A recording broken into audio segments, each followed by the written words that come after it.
All things Toyota. What do we got? 2015, well, 2014 to be exact. 12 or 14 was the production date for this Highlander. V6 Highlander, water pump easy failure. See if the camera can pick up the noise. Party done. What do we got? Brand new, straight from Toyota Easy. Yeah, not a Home Depot water pump. Check it out. You don't hear any noise. Nice and quiet, straight from Toyota. Tell a friend, tell a friend.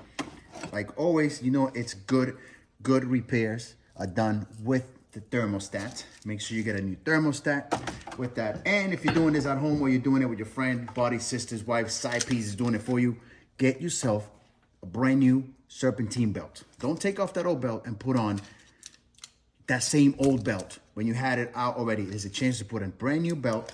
Again, this is looks like an original water pump. She is done. It's always good quality repair. Like I told you guys, thermostat straight from Toyota Easy. The water pump comes with a new gasket, comes with the new O-rings. Tell a friend, no hack zone. What is involved in a water pump replacement on a Highlander? Well, you got to undo the mount down there. You got to undo a mount on that side so you can lift this whole engine up to remove this support mount that goes on top of the water pump. Water pump is held down by some 10 millimeters down there, some 12s. You got a couple of idler bearings. You got one here, one there. That's got to be removed. Clean this all down real nicely. Don't be a hack and put the new gasket on top of that dirty surface, corroded aluminum. You're going to have a problem and have a leak. No need for that. You see how this comes apart. That's why we recommend a brand new thermostat. You're already there.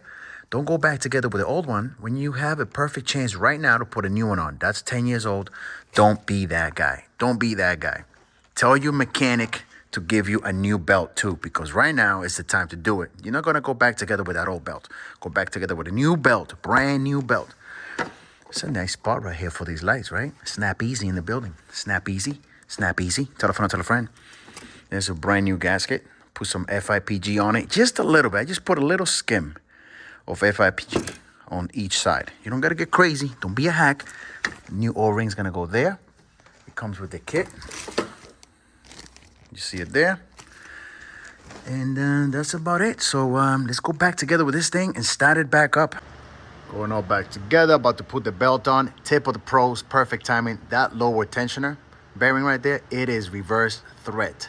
Now, if that's giving you a hard time, you could always stick a 10 millimeter right there.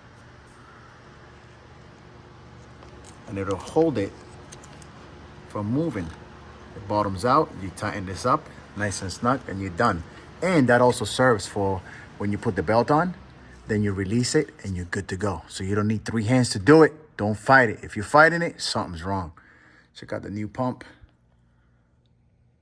Very nice, very nice. You just gotta put the belt on, clean this all up.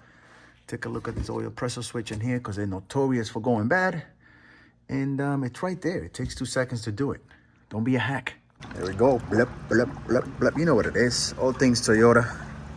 Almost all back together. Got to put the belt on. I'm going to take a look at that oil pressure switch down there.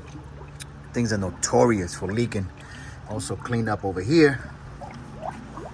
There's a nest over there. Blip, blip, blip, blip, blip, blip, blip, blip.